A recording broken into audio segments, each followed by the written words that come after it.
Bonjour et bienvenue à tous, vous regardez sur le web. Aujourd'hui, nous vous proposons une émission spéciale expérience sociale avec nous pendant 16 minutes. Virginie Belaïch, bonjour. Bonjour. Alors vous allez nous apporter les détails quant à ces expériences sociales. Alors restez avec nous parce qu'on commence tout de suite. Tout d'abord, direction New York, où pendant 10 heures, une caméra a filmé une jolie jeune femme en train de marcher dans le quartier de Manhattan. On y voit des hommes très entreprenants. Une vidéo destinée à dénoncer le harcèlement subi par les femmes dans les rues.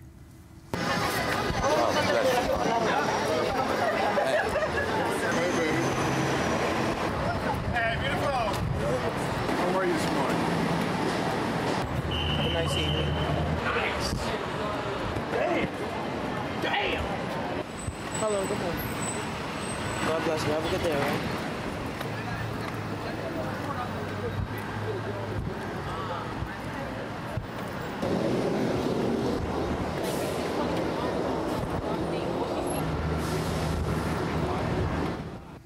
Alors moi je suis contente de commencer avec cette vidéo parce que je sais qu'elle vous énerve et qu'en plus vous ne la trouvez pas très jolie cette jeune femme. Non, non mais je trouve que ça rend l'expérience d'autant plus flagrante. C'est qu'ils n'ont pas pris non plus un mannequin, ils ne l'ont pas habillée de façon provocante. Elle est habillée comme vous et moi quand on descend acheter les croissants ou autre chose le matin. Elle marche pas de façon très suggestive.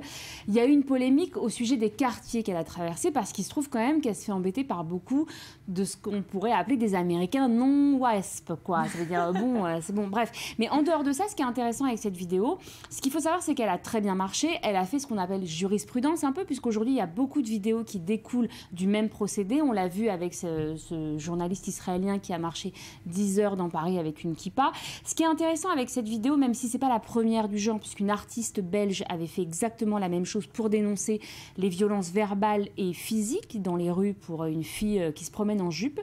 Ce qui est intéressant, c'est qu'une expérience sociale, c'est quelqu'un qui rentre en interaction avec la foule. Et là, c'est le contraire. Elle ne rentre absolument pas en interaction, elle traverse la ville. Elle ne veut quand même la réaction des passants. Exactement, donc c'est la foule qui rentre en interaction avec cette fille-là. Je trouve qu'elle est très intéressante, même si elle est très controversée, parce qu'elle a donné lieu à énormément de parodies, à énormément de déclinaisons. Et aujourd'hui, quand on a envie de prouver quelque chose sur l'environnement dans lequel on vit, on fait effectivement, c'est très... Il y a beaucoup de dénuement, pardon. C'est-à-dire, elle ne fait que marcher, vous voyez. Et finalement, le problème aussi, et le dernier problème de ce genre de vidéo, c'est qu'on ne sait pas si pendant 10 heures, elle a marché donc dans New York, combien de fois elle s'est fait agresser, combien de fois elle s'est fait agresser verbalement. Là, on nous explique que voilà, 10 heures, il y a un montage. Vidéo, hein. Bah oui, on a quand même une courte vidéo. Là, on nous explique que le type qui est à côté d'elle, il est quand même marche à côté d'elle depuis quand même 5 minutes, ce qui peut être quand même assez oppressant. En tout cas, elle a très bien fonctionné et elle a donné beaucoup d'idées à énormément de youtubeurs qui voulaient prouver des choses. Voilà, donc elle fera date dans l'histoire de YouTube, cette vidéo. Virginie, on va quitter les États-Unis pour se rendre au Canada où une autre expérience sociale a été mise en place dans les rues de Toronto cette fois-ci. Le concept, tester les réactions de passants devant un inconnu qui, les yeux bandés, se trouve juste devant une pancarte où il est écrit « Je suis musulman, je suis assimilé au terrorisme, je vous fais confiance. Avez-vous confiance en moi? Faites-moi un câlin. » Voici la réaction des passants.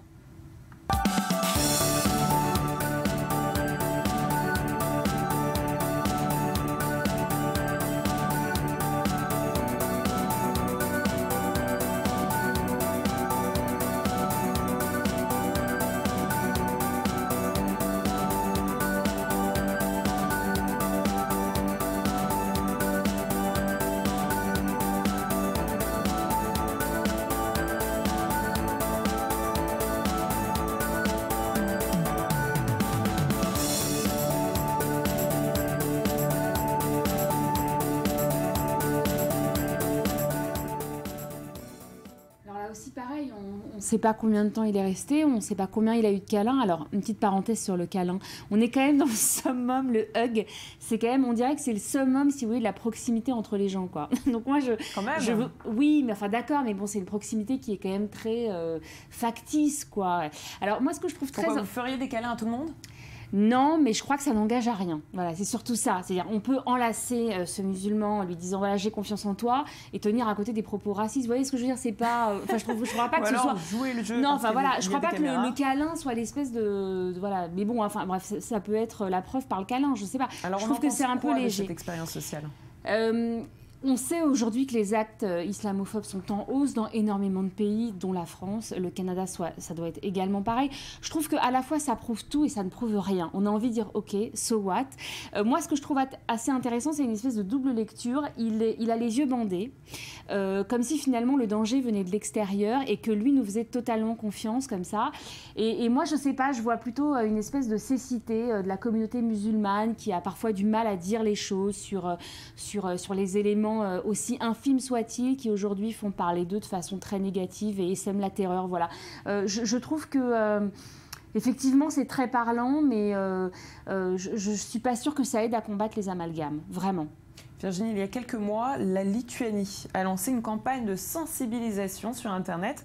Le but est bien lutter contre le racisme. Comment? En mettant en scène plusieurs Lituaniens dans une situation, il faut le dire, délicate, alors qu'ils attendaient tout simplement de passer un casting. Regardez. Oh, do you know this guy?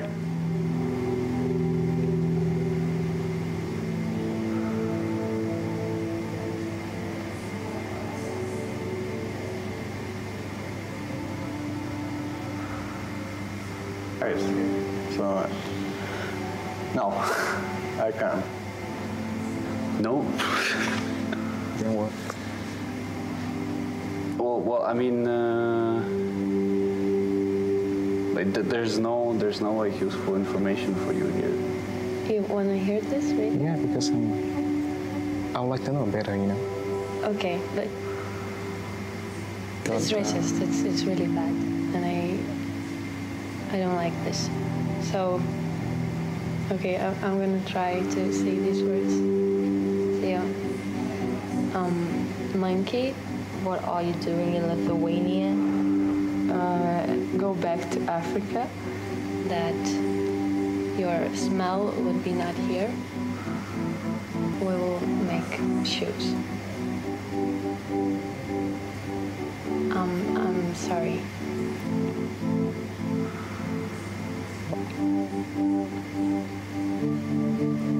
Sorry, don't read it, okay? Just...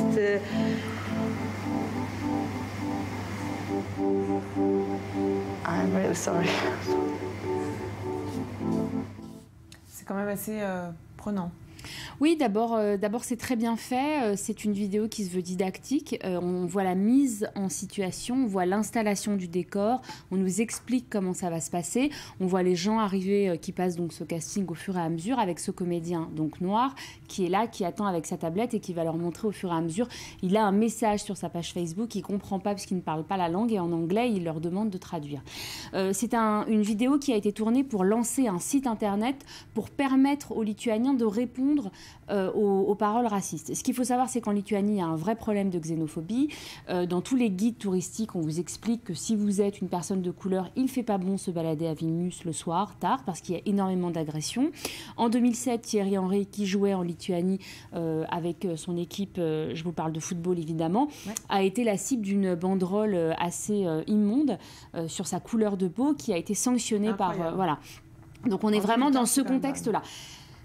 Ce qui est à la fois très bien fait est aussi, c'est finalement aussi là où ça blesse, c'est que cette vidéo elle pêche finalement, on n'essaie pas de déconstruire les préjugés, on dit aux gens le racisme existe, on va vous expliquer comment y répondre. Et c'est vrai que là où c'est très intéressant, c'est quand on oblige les gens à lire le message qu'il a reçu sur Facebook, elle dit donc, voilà, et c'est très compliqué parce qu'elle... On voit, on est gêné. Il y a du rire, il y a un peu de consternation, il y a un peu de dépit, il y a une impossibilité d'expliquer, d'excuser. Puis là, c'est deux êtres humains qui se retrouvent l'un en face de l'autre, donc finalement... Oui, mais le raciste, il n'est pas là. Il est abstrait, il est loin, c'est un message. Alors qu'en Lituanie, ça reste quand même un vrai problème très concret avec des agressions physiques. Donc voilà. On continue, Virginie. Quel est le prix de nos vêtements? C'est ce que nous proposait de découvrir une association à travers une expérience sociale qui dénonçait les conditions de travail dans certains pays du monde. Regardez.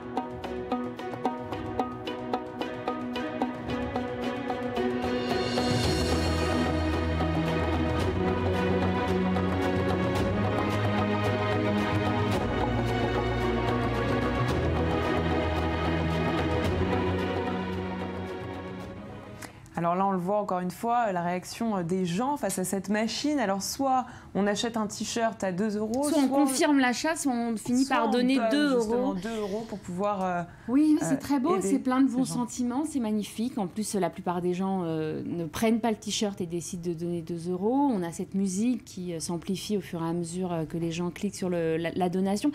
Moi, je pense qu'aujourd'hui, il n'y a personne objectivement qui peut dire qu'on achète un t-shirt 2 € qui est fabriqué en France. On sait tous, n'importe quel consommateur un peu averti sait que c'est fabriqué en Chine, au Bangladesh ou dans des pays voilà, comme ça, avec des conditions de travail. On l'a vu en Inde avec des accidents mortels, des immeubles qui s'écroulent, etc. C'est une vidéo qui permet, je pense, de prendre conscience via les images, parce que c'est des informations qu'on a. On sait exactement ce qui se passe derrière un t-shirt à 2,50 €. Après, le message est plus clair avec ces images. Oui, le message est plus clair, mais on contourne quand même le problème. C'est que le problème, il est économique. Les gens qui achètent un t-shirt à 2,50 €, ils ne l'achètent pas parce qu'ils veulent absolument acheter au moins cher. C'est qu'à un moment donné, il y a un vrai problème de pouvoir d'achat. Donc, c'est compliqué.